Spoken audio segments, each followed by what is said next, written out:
প্রিয় দেশবাসী, আমরা সবাই জানি ছাত্র নাগরিকদের অংশগ্রহণে যে আমাদের সফল গণঅভ্যুত্থানটি হয়েছে সেটির পরপরই বাংলাদেশ পুলিশ সদস্যরা তাদের কর্মস্থল থেকে নিজেদেরকে প্রত্যাহার করে নিয়েছে। আজকে কিছুক্ষণ আগে আমি দেখতে পেলাম যে তারা 11টি দফা দাবি দিয়েছে, অর্থাৎ তারা যদি কর্মস্থলে ফিরতে চায় তাহলে 11টি দফা দাবি পূরণ করতে হবে। আমি প্রথম দফা দাবিটি আপনাদেরকে পড়ে শোনাচ্ছি। তারা বলতে চেয়েছেন যে পুলিশকে সংস্কার করে দলীয় প্রভাবমুক্ত জনগণের কল্যাণে নিয়োজিত করতে হবে। দেখুন, খুব আমরা যেই পুলিশকে আমরা দেখতে চাই দলীয় প্রভাব মুক্ত থেকে কাজ করার জন্য পুলিশকে সংস্কার করতে হবে, এটি তাদের প্রথম দফায় এই দাবিটি রেখেছে। এবং এই দাবির সংস্কারের যে জায়গাটি, এটি সম্পূরক একটি জায়গা তারা যুক্ত করেছে।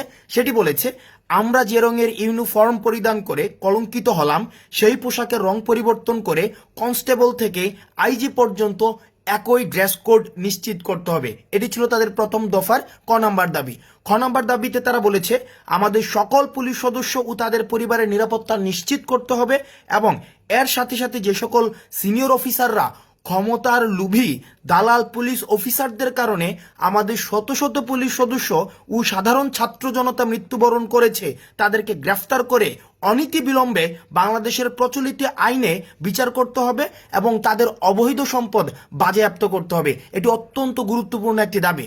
দেখুন এখানে কি বলেছে, এখানে তারা স্বীকার করে নিয়েছে, এখানে অর্থাৎ বাংলাদেশ পুলিশে অবৈধ ক্ষমতালোভী ব্যক্তি স্বার্থ হাসিলের জন্য অন্যান্য পুলিশ সদস্যকে তারা ব্যবহার করেছে এবং পুলিশ সদস্যরাই এখন দাবি করেছে যেসব পুলিশ সদস্য তাদেরকে ব্যবহার করে ক্ষমতার লোভে তাদেরকে ব্যবহার করেছে তাদেরকে বিচার করতে হবে এবং যেই ছাত্রদেরকে নির্যাতন করেছে যেসব পুলিশ সদস্যরা তাদের প্রমোশনের জন্য অথবা দলীয় লেজুর বৃত্তি মেনটেন করার জন্য তাদের কিন্তু তারা বিচার চেয়েছে। তারপরে দেখেন, তারপরে 2 নাম্বার দাবিটি একে খুব গুরুত্বপূর্ণ একটি দাবি। সেখানে তারা বলেছেন যে এই চলমান আন্দোলনে যেসব পুলিশ সদস্য মারা গিয়েছেন তাদের পরিবারেরকে সহায়তা দিতে হবে, আর্থিক সহায়তা দিতে হবে এবং সেখানে বলা হয়েছে যে জানমালের নিরাপত্তা ব্যবস্থা নিশ্চিত করতে হবে। এবং খ নাম্বার দাবিটি আমি ব্যক্তিগতভাবে মনে করি খুবই প্রাসঙ্গিক। 2 খতে সেখানে বলেছেন যে আন্তর্জাতিক শ্রম আইন অনুযায়ী সেখানে 8 ঘন্টা কর্মঘণ্টা নিশ্চিত করতে হবে। আপনারা সবাই জানেন বাংলাদেশ পুলিশের যেই কর্মঘণ্টা সেখানে নির্দিষ্ট কোনো কর্মঘণ্টা নেই। সেখানে হচ্ছে অর্থাৎ একটা পুলিশ 24/7 ডিউটি করতে হয়। আমরা জানি একটা মানুষের পক্ষে 24 ঘন্টা ডিউটি করা সেটা কখনোই সম্ভব না। আমরা যে এই কিছুদিন অর্থাৎ আমাদেরকে থানা হেফাজতে আমাদেরকে দৌড়াদৌড়ি করতে হয়েছে, সেখানে আমরা দেখেছি একটা পুলিশ কতটা অমানবিক জীবনযাপন করে একটা পুলিশের জীবন। তাদের নির্দিষ্ট কোনো কর্মঘণ্টা নেই, 16 ঘন্টা 20 ঘন্টা 24 ঘন্টা ক্ষেত্র বিশেষে 2 দিন 3 দিন পর্যন্ত তাদেরকে ডিউটি করতে হয়।